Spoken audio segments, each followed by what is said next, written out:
अभी पहले बैच में यहीं बैठ के एक व्यक्ति ने पूछा था कि मैं खुश होना चाहता हूँ, मैं शांत प्रसन्न होना चाहता हूँ, और वो जगत के किसी भी भोग में नहीं है, किसी भी वस्तु में नहीं है, किसी भी व्यक्ति में नहीं है। किसी अमुक व्यक्ति मिल जाए तो मैं खुश हो जाऊं, असंभव। वो अगर मिल भी जाता है तो उसके बाद फिर दूसरी मांग हो जाएगी। कुछ दिन बाद वो, हमारे मन का एक स्वभाव है नवम नवम, मन की एक मांग है नवम नवम। कुछ भी हो, कुछ दिन बाद वो उससे हट जाता है और एक नई खोज करता है। जब तक उसे परम नहीं सुख मिल जाएगा तब तक वो रुकेगा नहीं। पक्का समझ लो, आप रोक के दिखा दो। परम सुख भगवान के नाम में, भगवान के चरणों में है। एक फिर हम समझाने के लिए कथा सुनाते हैं। चक्रवर्ती सम्राट महाराज भर्तहरि जी, चक्रवर्ती सम्राट कहते हैं जहां से सूर्योदय होता है, जहां अस्त होता है, एक छत्र सप्तद्वीप महिमंडल का सम्राट। उसने विचार किया भर्तहरि जी ने कि सुख कहां है। दिमाग, बहुत बड़े विद्वान महापुरुष थे, तो उन्होंने कहा खाने में भी सुख एक सीमा तक है। रुपया पैसा खजाना इसलिए प्रिय क्योंकि इससे भोग सामग्री मिलती है। पैसे की मात्रा क्या है, भोग सामग्री मिलती है। अगर पैसे से भोग सामग्री नहीं मिले तो हम कह रहे तुम्हारे को नाम जो है एक ट्रक 2000 रुपया आप कर दिया जाए, 2000 का नोट आपके किसी काम आएगा क्या? आपको कोई बेकार आग लगा दो। और 500 रुपया, क्योंकि उससे सामान मिलती है। रुपये का महत्व है वस्तु, वस्तु भोगने के काम में जो आती है, पहनना ओढ़ना है सब। इसके बाद एक आंतरिक सुख की मांग होती, काम। इसको बहुत समझ के देखना। केवल अंतिम सुई जाके रुकती काम में, शरीर भोग। स्पष्ट वर्णन है। सब सुख एक तरफ और मन की एक मांग होती शरीर भोग, वो भी नवम नवम, नवम नवम। भर्तहरि जी ने पूरे विश्व में ऐलान कर दिया मैं उसे पटरानी बनाऊंगा जो मुझे पसंद आ जाए। सब सुंदरियां देश, अभी मतलब सप्तद्वीप महिमंडल मतलब विदेश सब। तो एक पिंगला नाम की सुंदरी जिसके आगे सब सुंदरियां फेल थी। भर्तहरि जी को उसने पसंद किया, भर्तहरि जी ने उसे पसंद। अब वो तो कोई साधारण पुरुष तो थे नहीं, तो उन्होंने कहा कुछ वर्ष में राजकाज बिल्कुल नहीं करूंगा।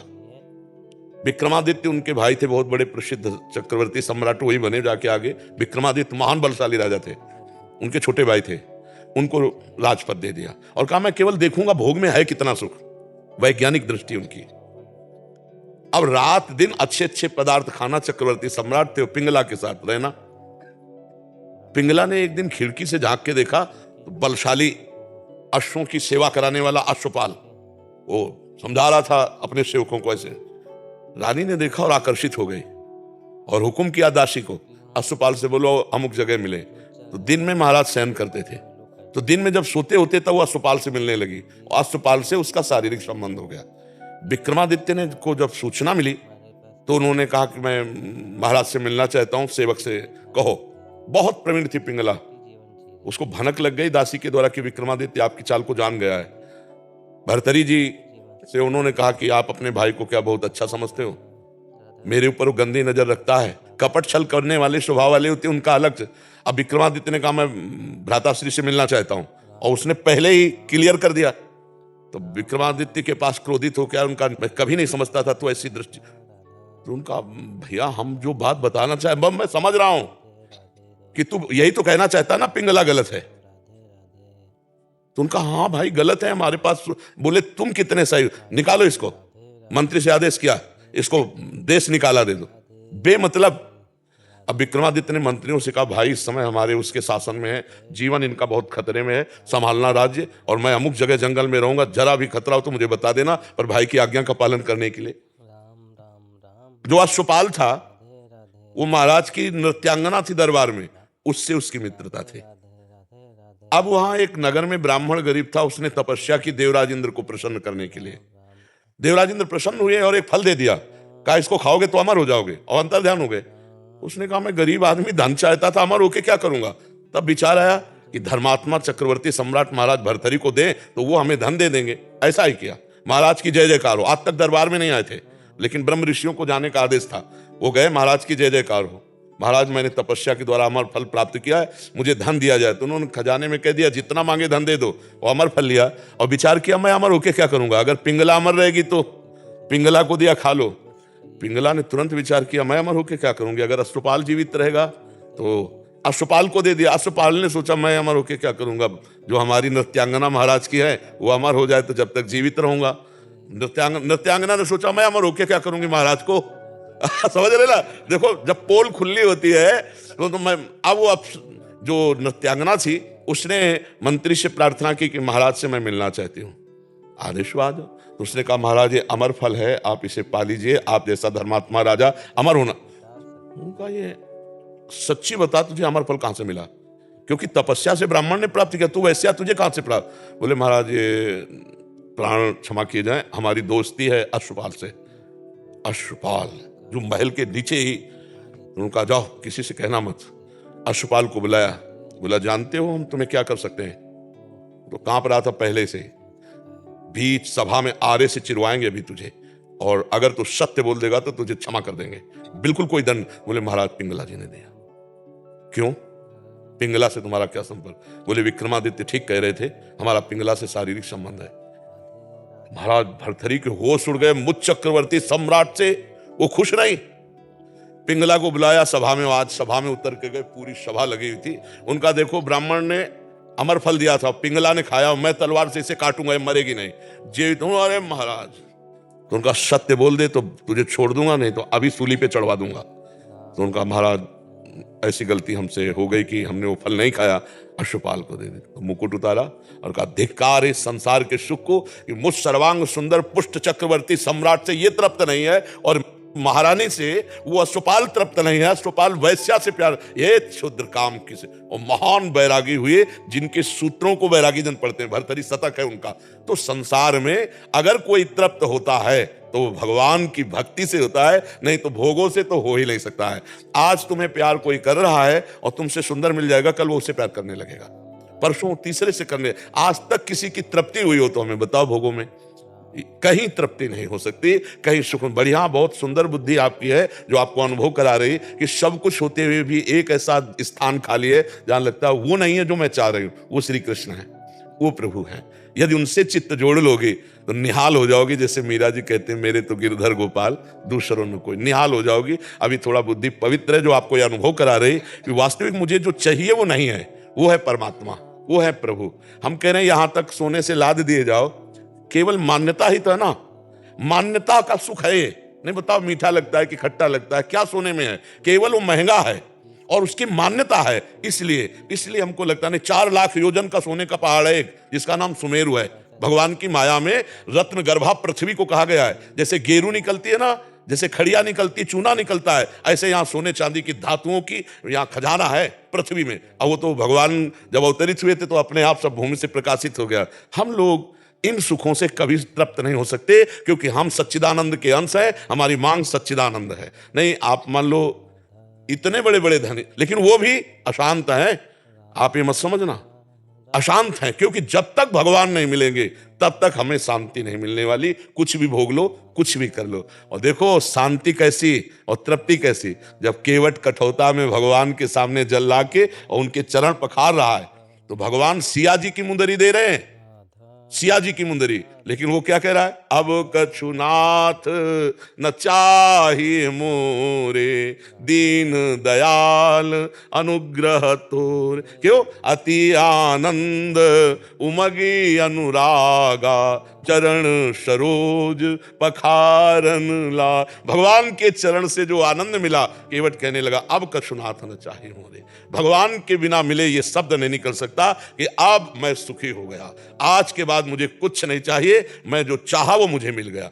जो चाहा मिला, 4 चाहें और खड़ी हो गई, 4 समस्याएं और खड़ी हो गई। इसलिए सखी, भगवान ही एक हैं जिनके मिलने से तृप्ति हो सकती है, दूसरा कोई नहीं है। यहां 4 दिन का शरीर है, आज जवान है कल बूढ़ा हो जाएगा।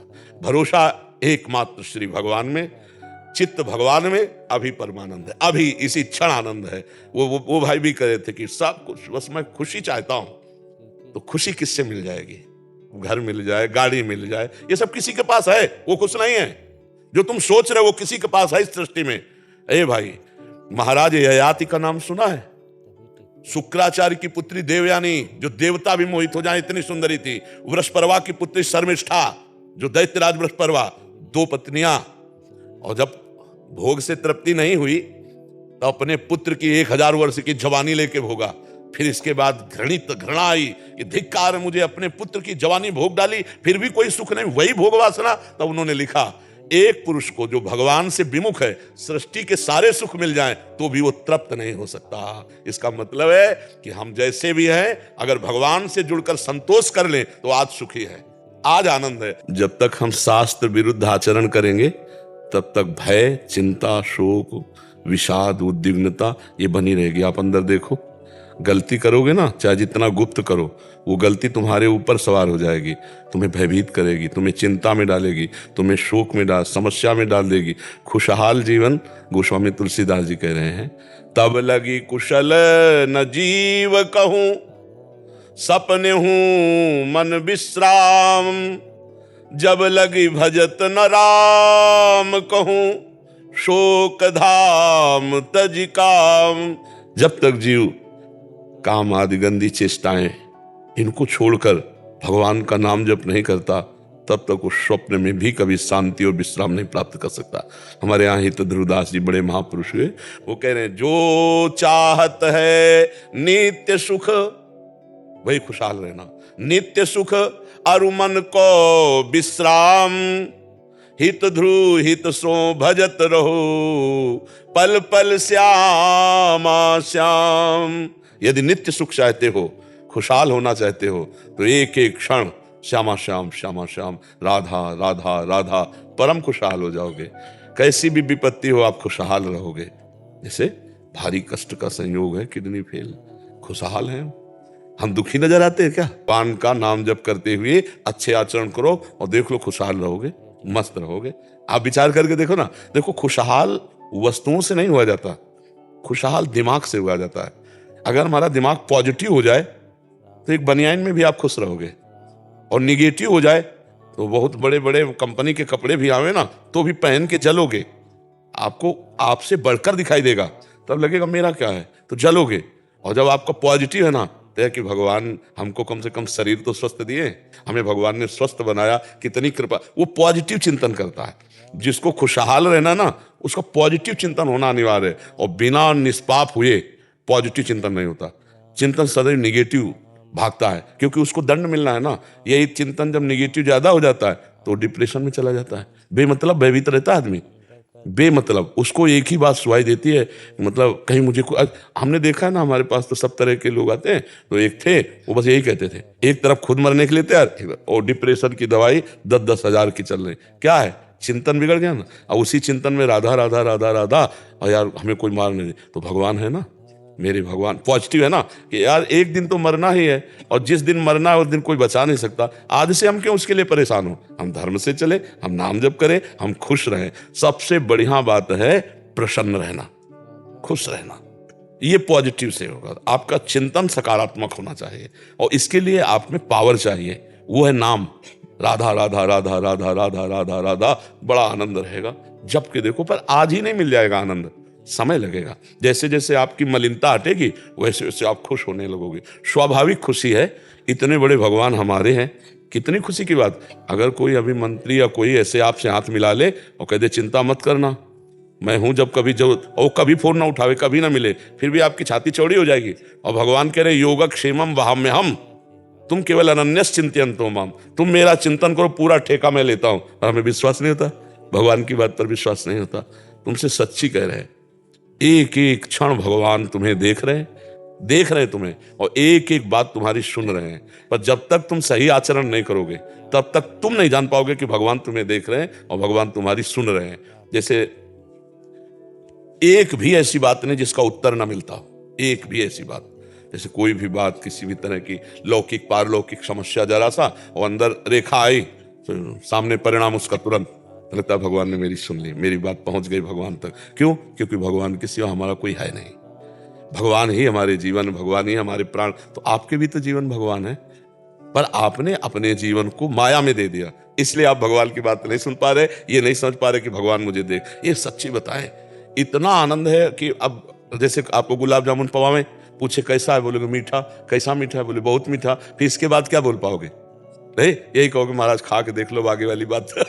अरे ऐसे ही भगवान कितना प्यार करते हैं, हम तुम्हें हृदय से कह रहे हैं कि अगर हमको वो बात ना, तो हम माइक से कह देते कि देखो भाई क्योंकि खुशियाँ खरीदी नहीं जाती, महसूस की जाती हैं। क्योंकि पैसा बहुत कुछ दे सकता है, लेकिन दिल को सुकून नहीं। हम दुनिया को दिखाने में लगे रहते हैं कि हम खुश हैं, लेकिन खुद से पूछना भूल जाते हैं कि क्या हम सच में खुश हैं। याद रखना, सच्ची खुशी तब मिलती है जब हम अपनी आत्मा से जुड़ते हैं, अपनी भावनाओं को स्वीकार करते हैं और दिखावे से ऊपर उठकर खुद के साथ सच्चे हो जाते हैं।